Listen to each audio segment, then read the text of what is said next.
Chilling tales for dark nights.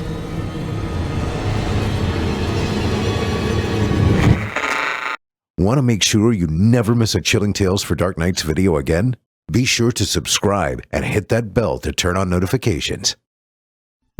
It's time to turn off the lights and turn on the dark.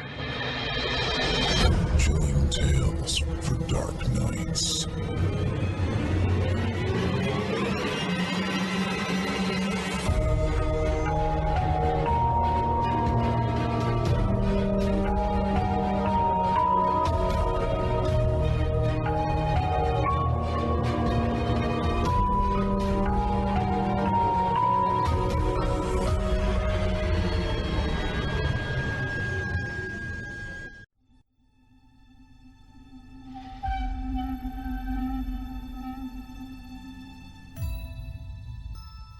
Good evening, listener. You're listening to Chilling Tales for Dark Nights.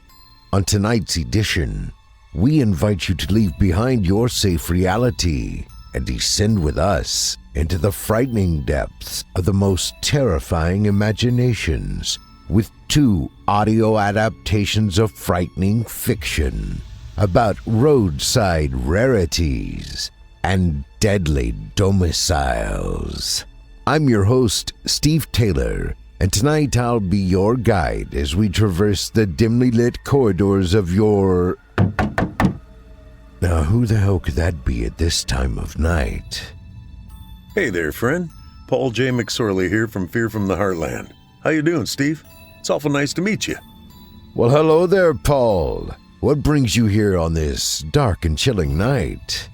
I wanted to get in touch with some of our listeners to let them know about our Halloween special.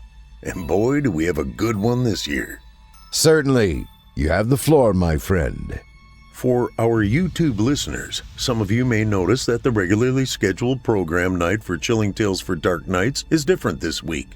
That's because Fear from the Heartland is having their second and long-awaited Halloween special. That's great. Do you have any words for our podcast listeners as well? I sure do.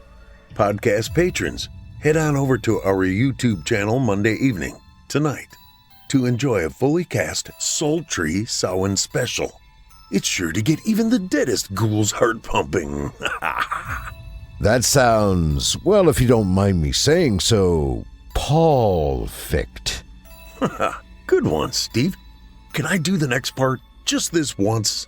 Well, I guess I'm your co-host of sorts for the evening, Paul J. McSorley, and tonight I'll be your introductory guide as we traverse the dimly lit corridors of your darkest Halloween dreams.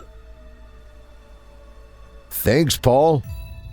Joining us tonight to help bring to life the frightening fiction of The Vesper's Bell and K.C. Knight are voice talents Nick Goroff, Danielle Hewitt, Trevor Rines, and Justin Reynolds. Now, get your ticket ready, take your seat in our theater of the minds, and brace yourself. It's time to turn off the lights and turn on the dark.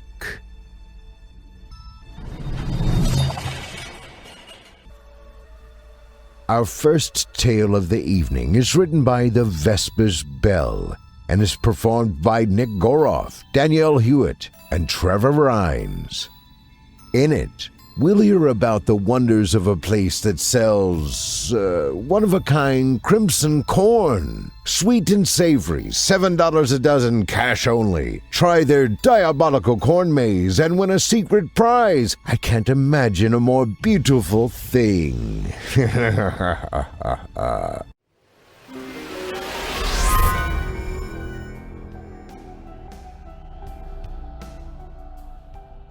This episode of Chilling Tales for Dark Nights is brought to you by Generation Y.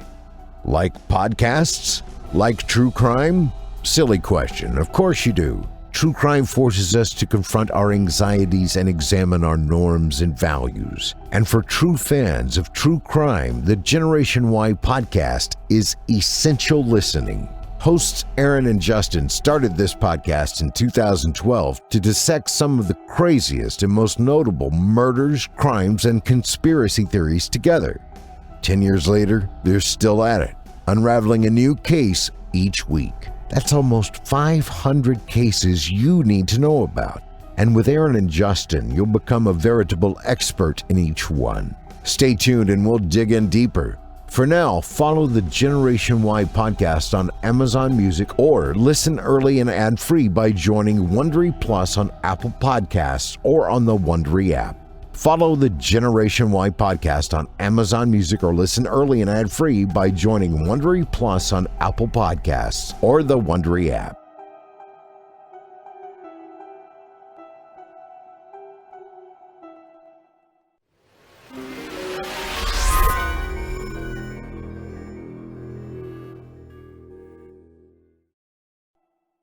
So on that note, without further ado, I present to you, what does that mean for the price of corn? It was that time of year when fresh corn signs along the rural roadside are a common sight. Not being a big connoisseur of either fresh produce or farmers markets, I had never pulled over for one myself. But it was one particularly attention-grabbing sign that caused me to finally decide to give roadside corn a try. It was a hand-painted, blood-red sign with white, almost calligraphic lettering advertising one-of-a-kind crimson corn, sweet and savory, $7 a dozen, cash only. Try our diabolical corn maze and win a secret prize. Intriguingly, the sign had a labyrinth symbol encircled by an Ouroboros, a snake eating its own tail.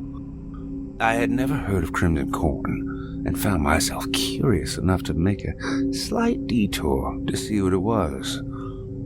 The sign pointed down a dusty driveway, which led through a thick tree line and kept me from seeing if there was actually anything down on the other end. It would have made more business sense to put their corn stand on the side of the road, but I figured they must really want people to see this corn maze of theirs. And as it turned out, I was right. I turned left down the bumpy dirt path, just barely wide enough to accommodate my car, passing under a wooden arch as I crossed the tree line. As I drove under it, I took note of an odd mechanical-looking box attached to the archway side.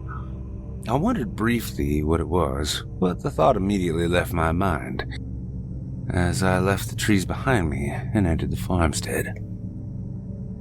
On a hill in front of me sat a picturesque dark red barn alongside a stately farmhouse that looked more like it should be the penthouse of a high-rise building, and all around them were cornfields of towering crimson corn stalks.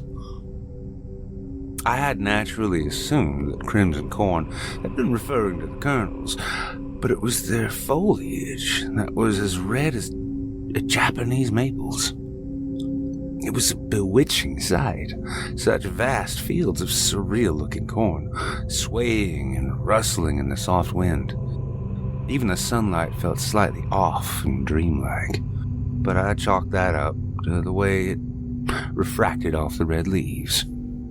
Though there was no sun to be seen, the sky was cloudy enough that I thought nothing of it. The corn stand itself was set up at the very edge of the field, beneath the shade of a gnarled and twisted oak, and beside the entrance to the maze. Many baskets of picked corn were laid out, ready for purchase, and the stand was staffed by a girl who looked to be around 20 years old. She had brilliant blue eyes, pitch black hair in bunches, and wore a red and white checkered farm dress. She exhaled a long drag from her cigarette and gave me a friendly smile and nod as I pulled up beside her. I noticed that she was barefoot, with bright red nail polish that contrasted sharply with the dirty and calloused soles of her feet.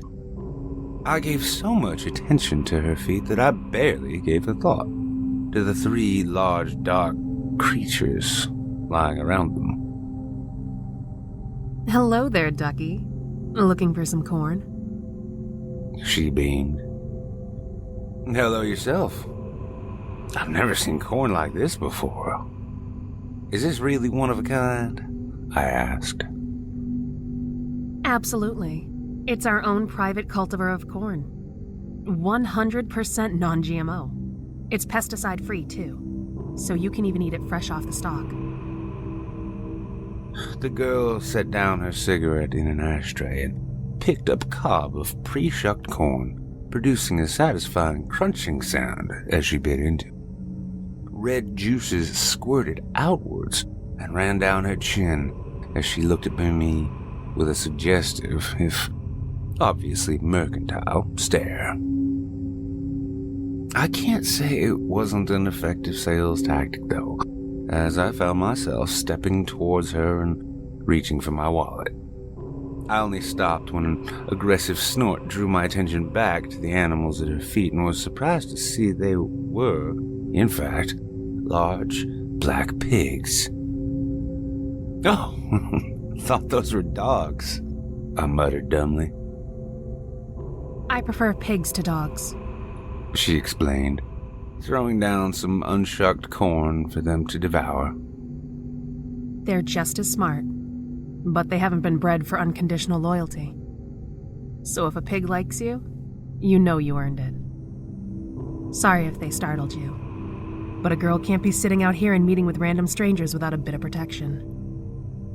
As the pigs chomped down on their corn, it stained their teeth and mouths red, an effect which was much less enticing on them than it was on the girl. I had never been so close to pigs without a fence between us, and I couldn't help but take note that even the smallest one looked like it weighed more than I did. They were extremely formidable-looking creatures, and I didn't doubt they could do some serious damage if I got on their bad side. They grunted and snorted hostilely as they ate, all of them giving me an evil eye that seemed almost resentful, as if they'd rather be eating me than the corn. Hey. That's enough of that, fellas. The girl scolded them as she knelt down and started scratching the largest one behind the ear. Don't mind them, Ducky. They're harmless. Really. So long as they're fed on time. The pig rolled over on its back and let the girl rub its belly, all of its menacing aura instantly vanishing as it took on the trappings of a typical pet. The other 2 pigs laid back down in the shade and seemed to lose all interest in me, allowing me to immediately regain my confidence. Yeah, I don't look like they skipped too many meals, I bantered back. Are they really all you got watching your back out here? Your pa's not gonna come running out with a shotgun if he hears a commotion or something like that? My pa? No. My brother's around here somewhere, though. In the maze, I think. She said, with an uncertain glance toward the maze entrance. He doesn't have any of his guns on him. But if you're thinking of causing trouble, I don't care much for your chances. I'm not planning any trouble, miss. Just concerned for your safety is all, I assured her. So do you recommend eating this corn raw, or is it good cooked, too? Actually, the best way to prepare it is to turn it into homebrew whiskey, she said with a coy smile. She reached under her stand and pulled out an unbranded glass bottle, half filled with a translucent red liquor. She raised it to her lips and took a swig, closing her eyes and savoring the mouthful for a moment before swallowing, then sighing in satisfaction. I arched my eyebrow at the implication that she had already drank the other half of the bottle, as I would have described her behavior as buzzed at most, and that much hooch should have left her absolutely shit-faced. Yeah. Not meant for mere mortals, she said, guessing my thoughts. My brother makes this himself right here. He likes to use it for his cocktails. But I prefer Bloody Marys and martinis, so when I drink whiskey, it's usually straight. They do make good Manhattans, though. I'd let you try a shot, but you have to drive, so it might not be a good idea. I'd offer to sell you a bottle, but that wouldn't exactly be legal. But if you ran through the corn maze, it could be your prize. And there wouldn't be anything illegal about that, now would there? Oh, so that's the secret prize the sign mentioned? I asked, a little amused with her underhanded business tactics. How much? $20, and it's yours. She said in a tempting, sing-song voice, waving an unopened bottle of corn liquor in front of me. All right, so $7 for the corn and $20 for the maze, I said, putting the exact change down on the stand. I reached for the bottle, only for her to pull it back. Uh-huh. You've got to walk the maze first, Ducky. She insisted. Fine. And it's Holston, by the way, I said, growing a little tired of her favorite epithet. Mary, darling. She reciprocated with a satisfied smile. Nodding, I marched off towards the maze to earn my bottle of bootleg whiskey. I only really noticed then that there were several other vehicles parked on the grass alongside the corn maze, but I hadn't seen or heard any sign of anyone else yet. How big is this maze anyway? I shouted back at her. She just shrugged as she took another swig of whiskey. Depends on how good you are at solving it, she shouted. Oh, and keep an eye out for my brother. He likes to dress up as a scarecrow and scare people. Shaking my head in irritation, I stepped into the maze of crimson corn. The instant I was inside, I was struck by how much darker and quieter everything was. The bloody red stalks loomed over me at more than 7 feet tall, casting shadows in all directions. The corn was so tall and thick, it seemed impenetrable, absorbing any ambient sound, so that the only thing I could hear was the stalks rustling in the winds and my own feet crunching the straw beneath them. The sky seemed to darken as well, along with taking on a reddish hue as if the sun has hastened its descent to the horizon. I dismissed it as an illusion caused by some sudden increase in cloud cover and the odd color of my surroundings, and pressed onwards. The maze offered only 90-degree turns at randomly spaced junctions. I tried making only right-hand turns, but I quickly came upon several junctions where that wasn't an option, as well as running into a couple of dead ends and having to double back.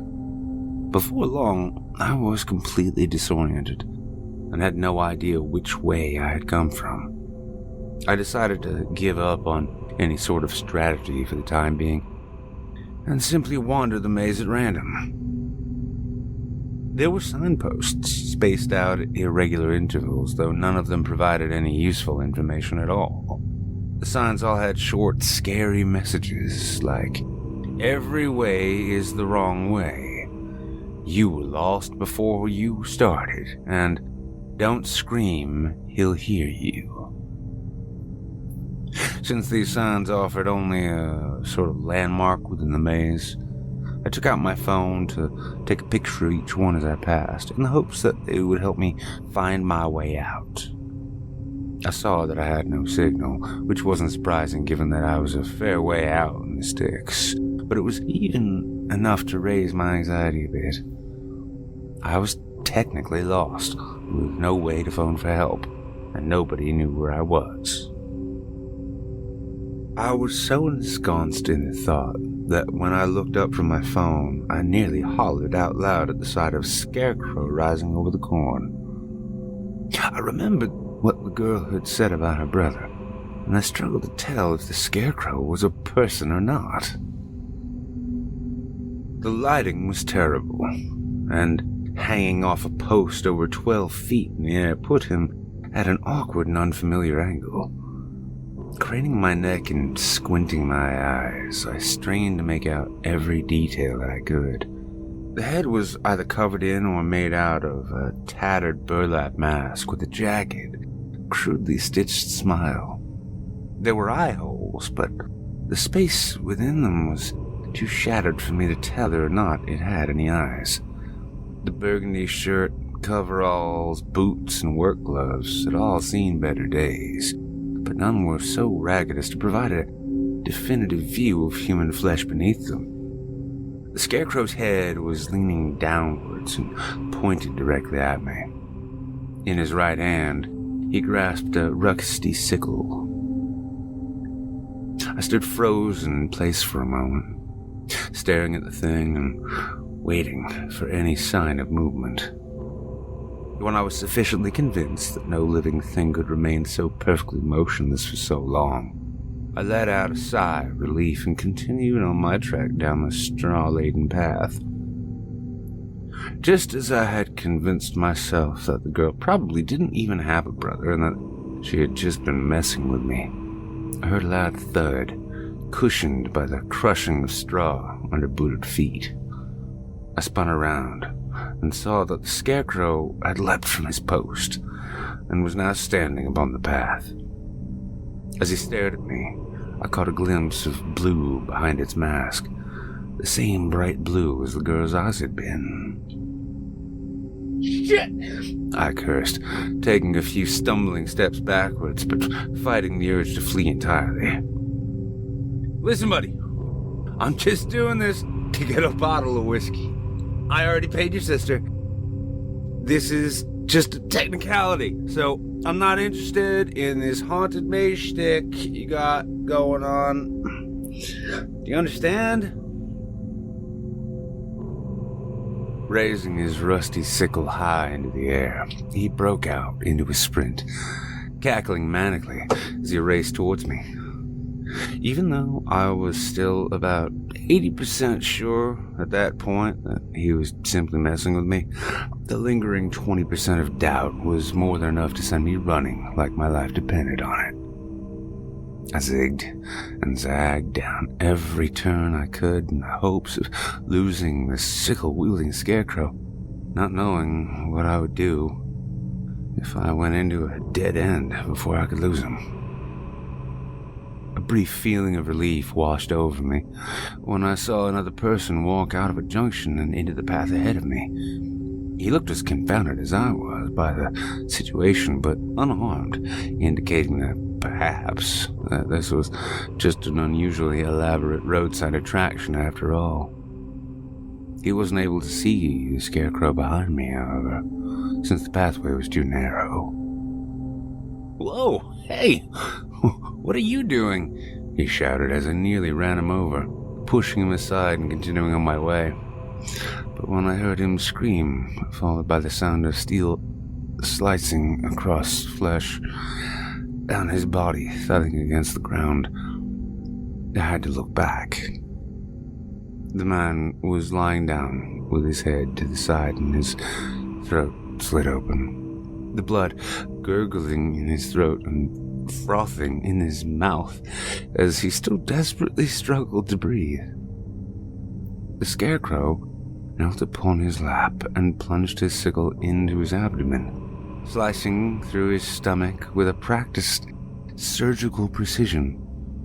He had quite deliberately avoided the vital organs, drawing out the kill for as long as he could, what little I could see of his face spasming and manic giddy as he watched his victim suffer beneath him. He wasn't dead yet. Maybe I could have helped. Maybe I could have fought the Scarecrow off him and got the man to a hospital before he had lost too much blood. I don't know. I only know that I didn't. Instead, taking advantage of the Scarecrow's preoccupation with his victim to put as much space between him and myself as I could. Night fell immediately after that, with a full blood moon rising in the sky. Its red light the only illumination any of us had to evade the things that hunted us. I say us because I heard the other victims in the labyrinth, even if I never ran into any more of them while they were still alive. I heard terrified children screaming for their parents, desperate parents screaming for their children, panic-stricken adults screaming like children, and all of them screaming in agony as they fell before the scarecrow's sickle. There was also a woman laughing psychotically alongside the squealing and trampling hooves of swine. So I could only conclude that Mary wasn't a mere accomplice, but an active participant in this massacre. Just like with the first man, I never offered any help. I just ran as far as I could, as fast as I could, while making as little noise as possible. Given how long I lasted without running into the scarecrow or his lackeys again, this was apparently a winning strategy. I tried to get off the path, of course, desperately to hide among the corn stalks and possibly escape the field just by running straight for as long as it took. But it was impossible. The stalks were unbreakable and had been sewn too close together to squeeze between. The more I pushed them, the more they seemed to push back, their rustling transforming into a vicious, hissing sound. I was able to pluck some cobs, the closest thing to defensive weapons that I could get my hands on. Their red kernels gleamed like drops of blood in the crimson moonlight, throbbing rapidly with my own racing heartbeat. The same corn that had seemed uniquely beautiful in the broad light of day were monstrous abominations to me now, and I detested touching them. But I needed something, anything, to use as a weapon. I lost all track of time in that disorienting and monstrously mammoth maze, constantly on the run and pumped full of adrenaline. But eventually, I felt exhausted, as if I had run a full marathon. Shambling forward, I lurched down another path, barely even aware, and I was staggering into a dead end. When I finally looked up, I stopped in my tracks, seeing that the scarecrow was crouched in front of a freshly dead body. It was a boy, around 10 years old. And the scarecrow had used his sickle to cut the top of his skull clean off.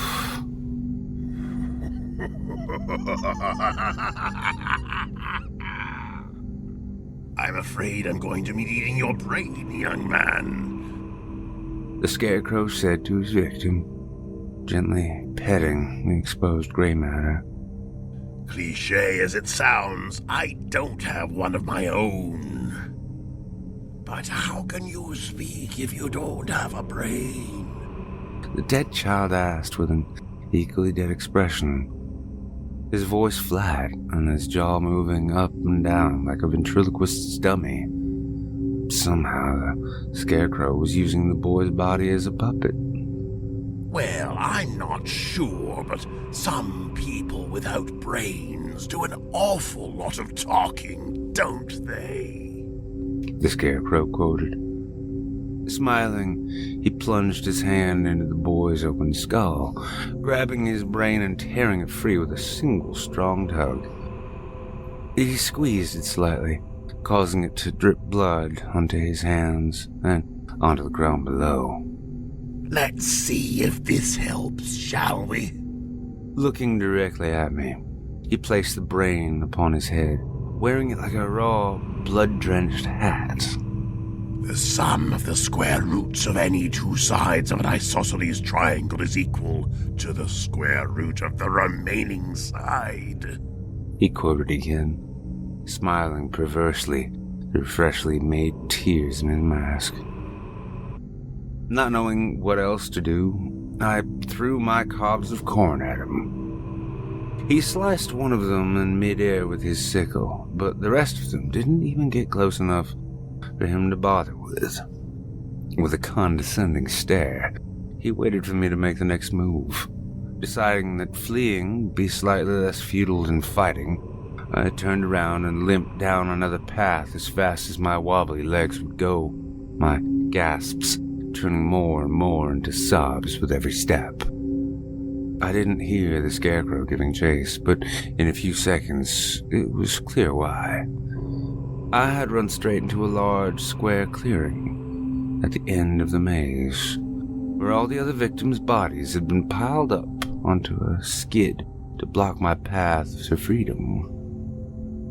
One of them had been savagely ripped open, the viscera and entrails haphazardly scattered about like a pain-filled balloon splattering upon a canvas. Mary was there, wallowing naked in the gore, alongside her pigs, each of them coated red in their victim's blood. The pig greedily chomped away at whatever body part was within reach of their snouts, while Mary used a butcher knife to saw off fistfuls of flesh and devoured them with a feral madness. I just stared, too dumbstruck to react, too petrified to even try and make my way past them to the exit, until I felt the scarecrow place his hand upon my shoulder and poke his sickle against my back.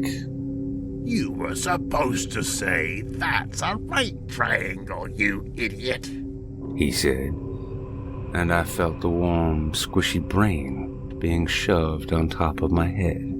I think you need that more than I do. Oh, Mary, darling. At his call, I saw a flicker of lucidity replace the animalistic instinct in her eyes. Despite the absence of clothing and abundance of other people's vital fluids upon her body, she assumed a polite and dignified pose as she rose to speak with him. Yes, James, darling? She smiled at him. This is our last victim, if my count's right, and I thought I should see what you'd like done with him before I do anything too irreversible, he explained as he pushed me closer towards her. I was too exhausted and terrified to offer any protest or resistance, aside from some reflexive whimpering and gasping. If I was going to fight back, it would only be to provoke them into killing me quickly instead of whatever grim torture they might have planned. Oh, that's so thoughtful, James, darling. She beamed at him. Let's see.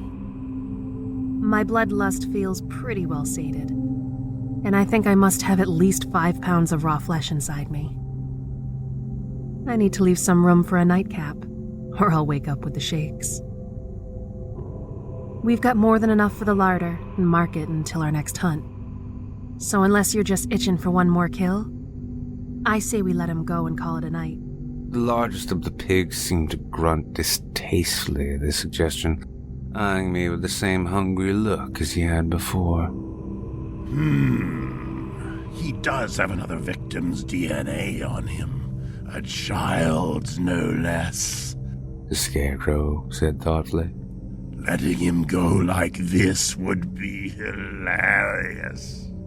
Looks like you're outvoted, Orwell. Mary shouted back to the pig before pointing her bloody knife directly at my heart. Don't you get too comfortable, though, Ducky. We may come after you again in the future. Or we may not. It'd be fun. But we might just plumb forget about you. For you, this is the worst day of your life. But for us, it's a Tuesday. A good Tuesday, though. She yawned and stretched before looking past me again to speak with her brother. James, darling, I'm too tired to hose off first, so I'm gonna plop down here with the pigs so I don't mess up the residence. Just get rid of him, stick the bodies in the larder, and come join us when you're done, she told him. I felt something sharp pierce my backside, and at first I assumed it was the scarecrow's sickle, but quickly realized it had been a syringe of some kind. I saw Mary herd her pigs together and lay down against them as she swigged her nightcap from another bottle of whiskey before I lost consciousness. When I woke up, I was in police custody. I had been abandoned naked on the side of the road, with the child's brain still on my head, and the scarecrow's sickle in my hand. I'm now being held without bail as the prime suspect in not only his murder, but the disappearance and presumed murder of 7 other victims as well, since that sickle had DNA from each and every one of them on it. My lawyer is going to try and convince the jury that I am, in fact, another victim of the real killers, and that the more fantastical elements of my story are the results of trauma and being drugged. But there is no evidence to back up my story. The corn maze is just gone. The sign's gone. The weird box I saw on the archway is gone, and the driveway just leads to an abandoned lot. The toxicology report showed there was nothing special about what the scarecrow used to put me out, and the bastard makes sure to prick my back, a place that I could have reached myself. I know my odds of winning over a jury aren't great, but I'm not too worried about that now. This morning, I woke up wearing the scarecrow's masks. The darlings haven't forgotten about me, and they want me to know that even in county jail, they can get to me whenever they want. I guess Mary's pigs aren't going to have to settle for corn much longer after all.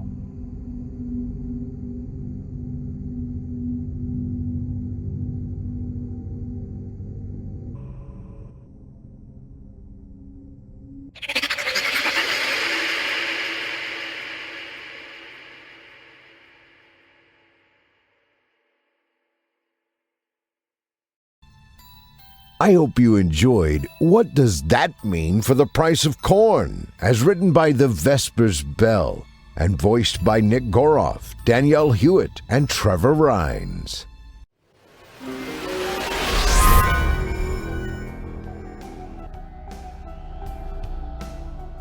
Spoke earlier about the Generation Y podcast from our friends at Wondery, but since you're still here, I guess you're unconvinced. Allow me to continue.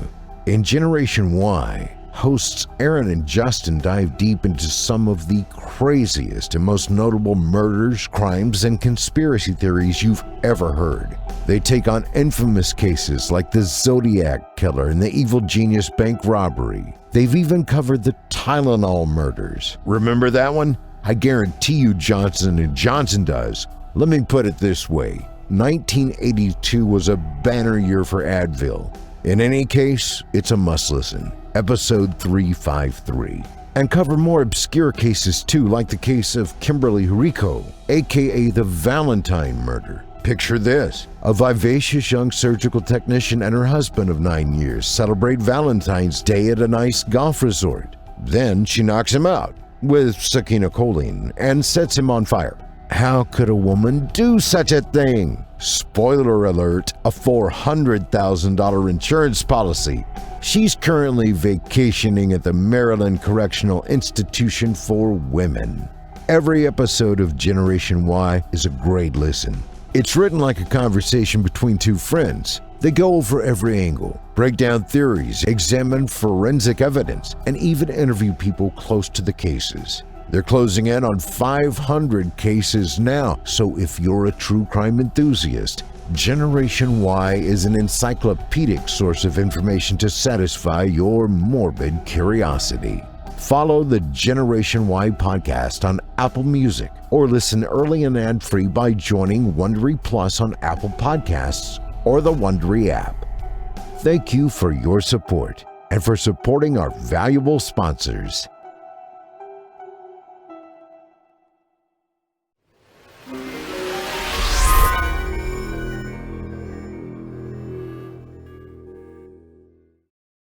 If you enjoyed what you've heard tonight, I'd like to remind you that tonight's featured authors can be found by visiting our website.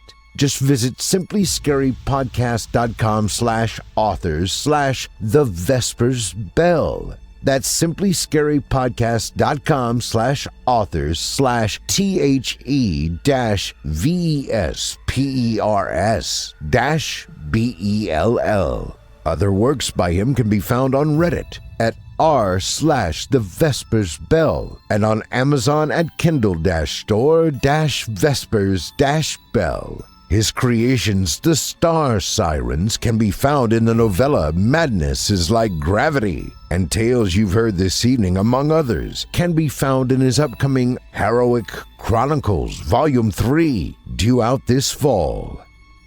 Our second tale of the evening comes to us from author K.C. Knight and is performed by Chilling Tales for Dark Night's newcomer, Justin Reynolds. They say that one of the hardest things to get a teenage boy to do is to keep their room clean, and the smells don't even get me started. On that note, this next tale describes a mother's predicament dealing with this exact situation with less than ideal results. Now, without further ado, I present to you Monstrous. When Miss Lott opened the door to her eldest son's bedroom, the last thing she'd expected to find was the unholy sight that greeted her now. Fingers tightening involuntarily over the outside doorknob, the rest of her body froze on the spot. Wide eyes fixed on a scene describable only as carnage. It was as if the worst nightmares of all who had been parents had simultaneously manifested in one terrible form. The carpet was the first thing she'd noticed. Once a delicate shade of the palest blue, it had now appeared scarred by unimaginable horrors. Stained by blood, the amount of which was nothing less than copious. The enormous patch reached from the room's middle into every direction. A jagged circle of darkened crimson, so dark that the oversized smear could easily have passed for an opening pit, revealing the way down into hell itself. And the walls made the carpet seem like a fit decoration for a children's nursery. Splashed with so much gore, the paint beneath was almost invisible that seemed to close in on the immobilized mother. Further dried blood streaks slashed and spattered everywhere around her like obscene works of art. But even the walls weren't the worst part. Deciding which would have been impossible. Helplessly, Miss Lott stood in her son's doorway, almost numb with shock, unable to stop her eyes from darting around in search of every awful detail, taking in the lampshade, strewn with wet strings of what was unmistakably human viscera, adding to the carpet stain with steady drips, and partially sticking to the ceiling, almost as some travesty of a party banner. It was as though they had been carelessly thrown up towards it. Countless scarlet flecks dulled the wide desk's usual mahogany shine. All possessions formerly arranged so neatly upon it. Books, CDs, the PC, had been half buried beneath objects of an infinitely grislier nature. A collection of severed limbs in varying states of decay scattered casually across the desk's entire surface. Some appeared fresh, the open wounds displaying where they had been ripped from their torsos still shining. Most others looked older, stiff and lying like lumps of discolored marble in their wasted blood. Hints of rot just beginning to devour loose flesh and threads around each gaping socket hole. Across the room were the bodies where they had been torn from, or at least what was left of them. Corpses of more than half a dozen people missing. Numerous chunks lay in sprawled imitations of broken dolls over part of the bed and trailed across the floor surrounding it. Meanwhile, the rest of the unrecognizable carpet had been littered with much smaller fragments. Teeth, cracked nails, a solitary finger. Discarded souvenirs of utterly indifferent slaughter. Forcing her eyes shut, Miss Lott tried to banish the sight of the horrors before her. Mental images remained, every detail lingering just as clearly. Swallowing, she struggled to fight back waves of revulsion, rigid hand tightening further around the doorknob until it squeaked sharply in protest.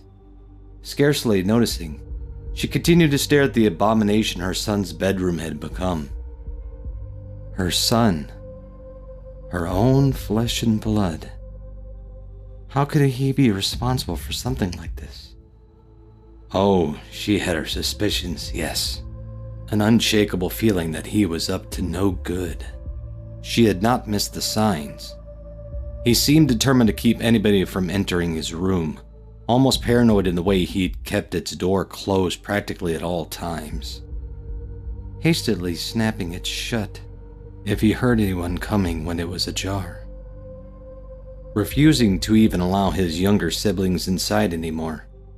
After days and days of this uncharacteristically secretive behavior, Miss Lott had finally decided to see what he was so keen to hide, and come to enter despite his apparent ban, using an old spare key to thwart the lock he had taken to employing. Many possibilities as to what she might find had crossed her mind before opening the door, but none were close to anything like this. The reality, it was monstrous. "What are you doing in my room?" At the sound of her son's sharp voice, Miss Lott spun around with near breakneck speed, away from the scene of chaos, to find its origin standing right behind her, a furious glare fixed on his face. Too late came the realization of the mistake she had made. She had thought him absent, out for the night again. Apparently, he had changed his mind. It was only too plain now that she should have never trusted a single word he said at all. "You think you can take that tone with me? When I've just discovered what you've been doing." Flames of outrage billowed into life inside Miss Lott, overpowering and burning up her sense of stunned horror. "How long did you expect to get away with this, Manny?" Resigning that the truth was finally out replaced the young teenager's anger, and he took a step backward, shrugging. "It's no big deal," he muttered, stuffing both hands into the pockets of his hooded jacket. "How can you say that?" Miss Lott almost shrieked.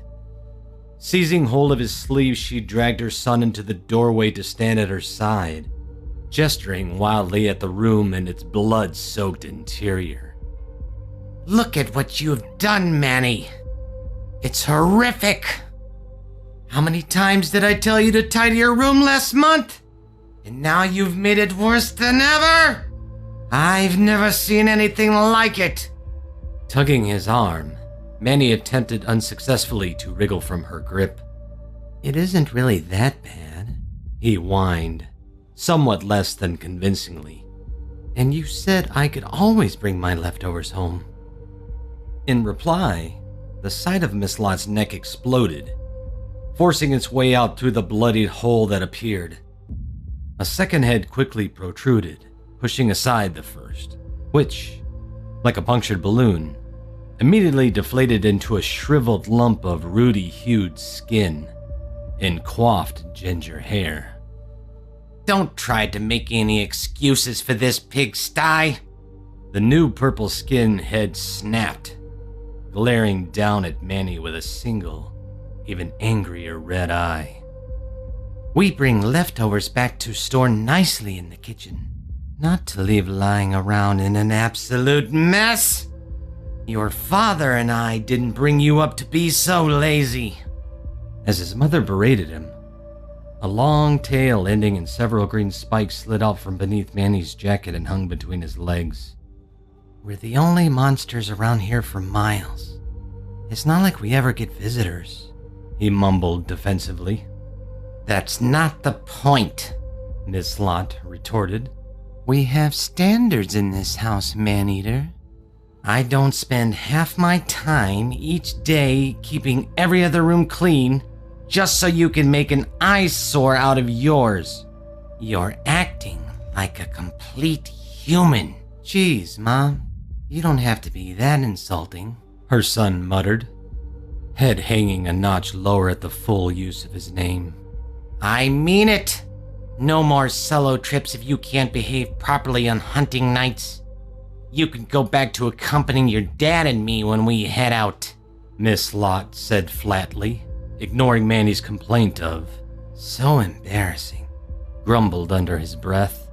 Now tidy up this bomb site and make sure you do a proper job this time. Otherwise, no more hunts at all.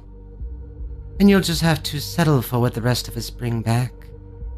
With a final sharp look from her solitary eye, Miss Lott pushed her scowling son further into the room and began to storm away from it herself, lifeless other head flopping like an empty sock puppet as she slammed the blood-stained door behind her.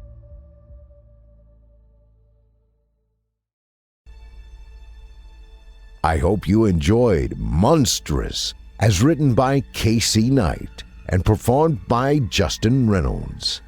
Now, our weekly descent into the depths has just about come to a close. But before we go, I'd like to take a moment to thank you for joining us for tonight, and remind you to take a moment to stop by our iTunes page and leave Chilling Tales for Dark Nights a 5-star review and a kind word, and follow us on Facebook, Twitter, and Instagram if you haven't already. And of course, subscribe to us on YouTube, where you can find an archive of our work going back to 2012. And consider signing up as a patron at our website, chillingtalesfordarknights.com, to show your support and get all of our content ad-free.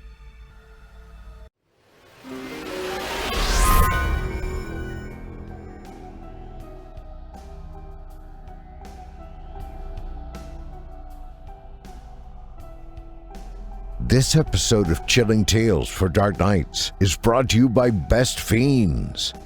Happy Halloween, friends! You know the way I see things, there are two types of Halloweeners.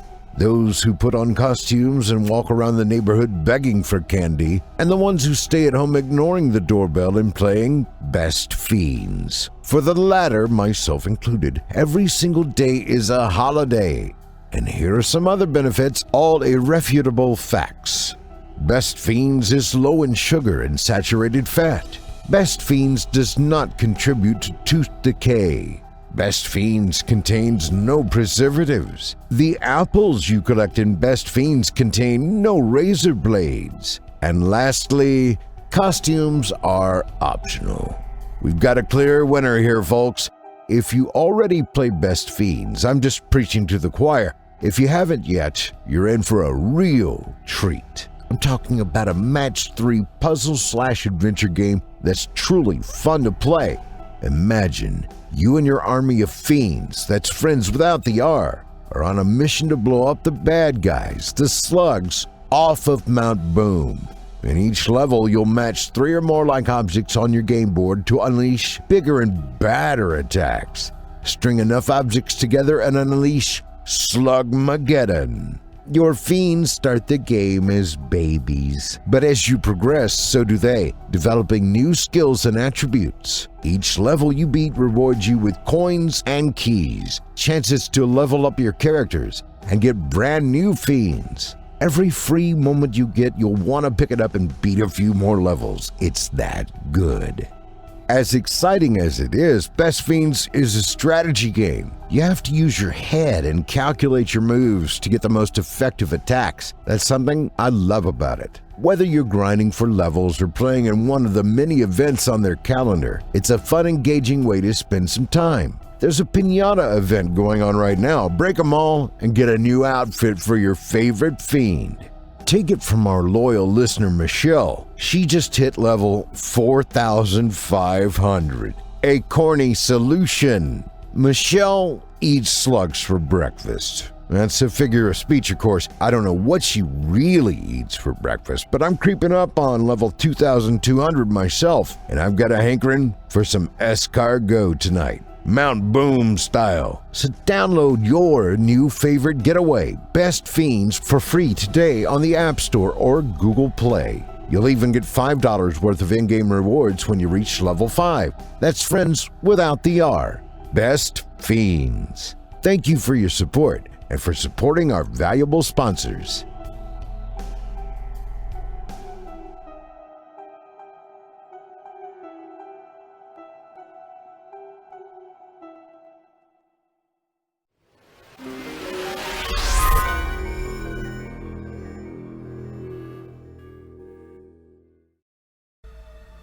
I'm your host of the evening, Steve Taylor, and it's been a pleasure.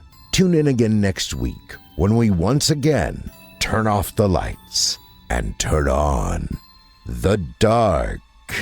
Sweet dreams, listener. Sweet dreams.